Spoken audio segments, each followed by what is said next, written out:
Hey guys, welcome back to the channel. Techno Talks here. So in today's video, we're going to be checking out the newly released Samsung Galaxy Z Fold 4. So if you guys haven't watched my recent videos, I did actually go ahead and check out the Z Fold 3 very recently. And so since the Fold 4 was coming out, I actually returned that device before the return period was up and went ahead and purchased the Fold 4.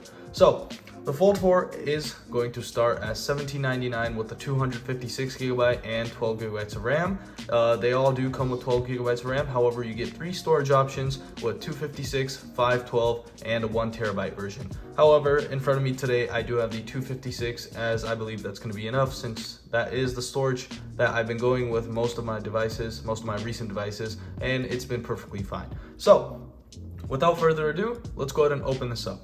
So we get a nice little box. You don't get too much to it. It just says Fold and it has a gray and a black color finish to it with the Fold lettering right there. I wish Samsung did a little bit more with a device that actually costs this much. Again, this is a phone that is on the pricier side for sure, and I definitely don't recommend it for everyone as you're paying this price, but in my personal use case, you aren't getting the same performance you would actually get with a different device, mainly in the camera area of this device. So let's go ahead and open this up. I already went ahead and cut the tape on the bottom, and this time around we actually do get everything on top of the phone.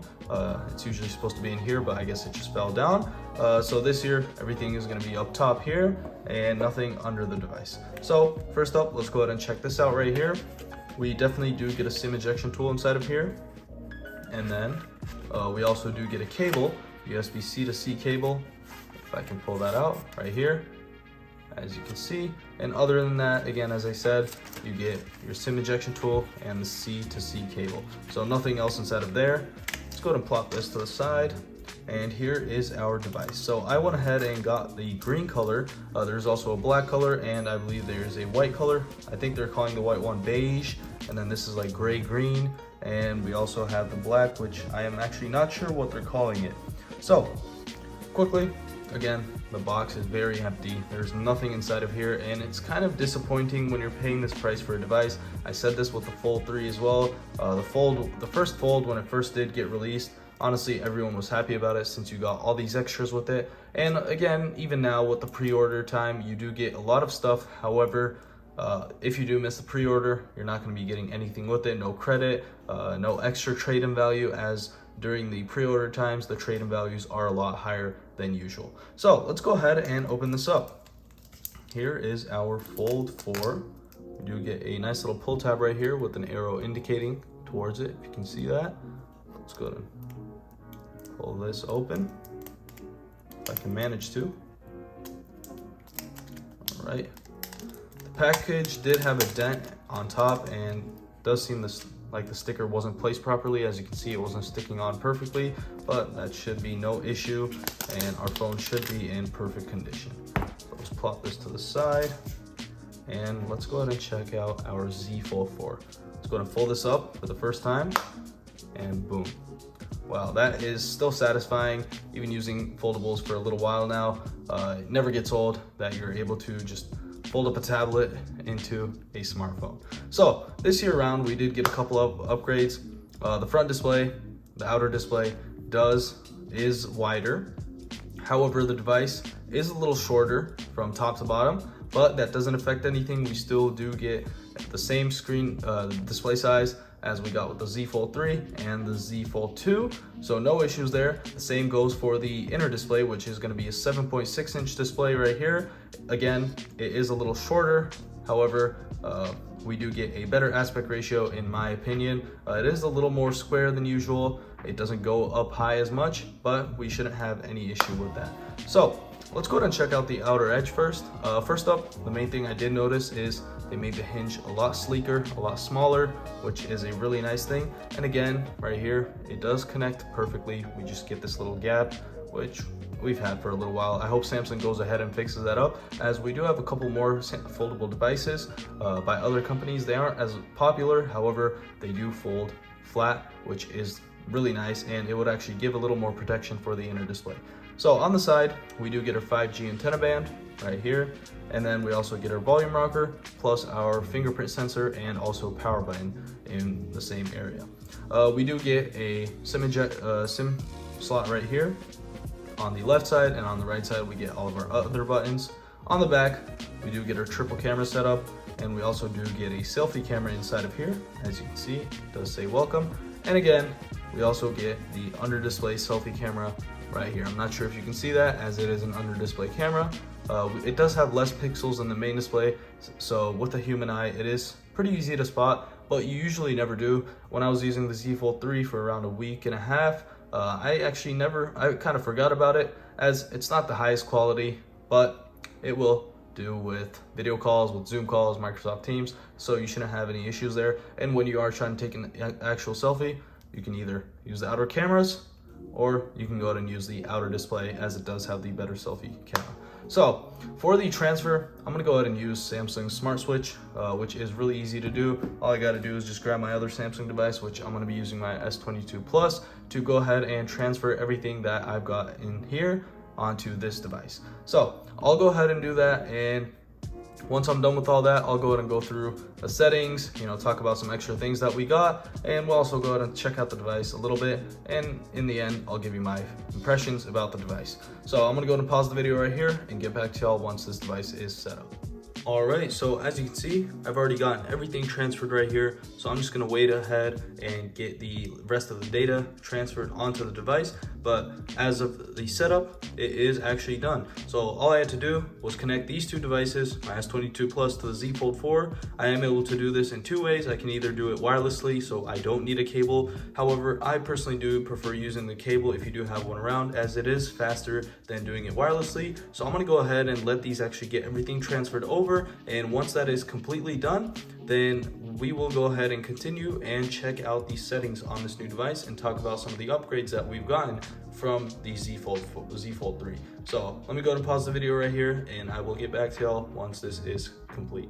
All right, so we finally gotten everything set up now, and as you can see, all of my apps have been transferred onto the Z Fold 4 from my S21. So no issues there. Transfers instantly. I got all my apps here, and so now let's go ahead and talk about this phone and a couple of new features that actually come with the Z Fold 4. So before we start off, this Z Fold 4, we get 12 gigabytes of RAM, and we get the brand new Snapdragon 8 Plus Gen 1 chipset. So we get a more efficient chipset right here, so battery life will be better. And I've actually seen a couple of review videos of people that have used this device for a little more than me, and the battery life is definitely better than the Z Fold 3. So one of the main features that actually got added with this device right here, the Z Fold 4, is going to be the bottom task manager. So let's say we go into an app. So let's go ahead and go into Ear 1. As you can see, all those apps down there, 4 apps that I had, actually went ahead and went under there. So I can instantly go ahead and access it by just clicking it. So if I click Play Store, I went ahead and accessed it, and the previous app that I was using actually went ahead to the right side. So if you do open up a different app, it'll still be there and you'll still be able to access it. And then we also get this button right here, which is going to be our apps drawer, so we can actually go ahead and access all of our apps from here. So it's a pretty neat feature. It makes the device a lot more usable than before now, being able to manage all the apps down here. So let's go ahead and actually put Instagram down here as well. And let's go back to Ear 1. And as you can see, Instagram is down there as well. So whichever app you add down there, you're going to be able to see it from that same position. So this device does get a couple features that are actually really nice, that Samsung has actually added them in there. So let's go to move into the settings real quick. And in our settings, let's go ahead and go to our display. So again, we do get 120 Hertz on both it is adaptive 120 Hertz. So it'll actually go down and it'll actually bring up the refresh rate with the app you're using it with. So you won't be having any issues there. And then we also get our dark mode and light mode again. And again, this adaptive 120 Hertz refresh rate is on the outer display and the inner display. So we do get these features, which are really nice. And basically, other than that, everything else is the same with the Z Fold 3. So quickly before that, let's go ahead and actually get the fingerprint setup so I can go ahead and show you guys how that works. So it's gonna ask me to continue. I'm gonna go ahead and choose a pin. So let me go ahead and enter a PIN. Sorry about that. All right. So now that I have my PIN, I can go ahead and just scan my fingerprint and have no issues with that. So let's go ahead and do it. It's gonna go ahead and prompt me to do it. And again, we do it from the power button. So all I gotta do is just place it and lift it, place it and lift it. Go ahead and move it around a little so I can get the edges. And it is super easy and super fast. All right, so that's it. That's all I had to do. So let's go ahead and actually close up the phone and open it up. It's instant. So this was actually first implemented with the S10 series of devices, and it was on the S10e. And now that Samsung has been using it on the foldable devices, it is honestly one of my favorite ways of unlocking the device. This fingerprint sensor, which isn't in the display, is definitely a lot faster than the one in display. It still does work fast, the in display one. However, I do actually go ahead and prefer this one right here. And then we also get facial recognition with the inner display camera and also the outer display selfie camera, so you're gonna have no issues with the face unlock. So other than that, there isn't really much to it. You do get a couple upgrades, as I said. However, is it worth the switch? Probably not, from the Z Fold 3 to the Z Fold 4. With maybe the trade-in values and the extra credit that you get in the pre-order time, maybe. But in my personal opinion, if I were to switch from the Fold 3 to a Fold 4, I probably wouldn't be doing it unless I am somebody that is actually doing these review videos. So other than that, that will basically wrap it up for this video. So if you did enjoy this video, make sure to like and subscribe, and I will actually be making a couple case videos for those wondering, and I will actually make a follow-up video on this once I actually use this for a little while. So that is basically all I have to say about this device for now. I am definitely impressed. Samsung is upping up their game with foldables, and in the future, I believe that we will be switching to foldables. Maybe not yet, but in the near future, we will definitely be switching over to foldables. So if you did enjoy the video, make sure to like and subscribe, and see you on the next one.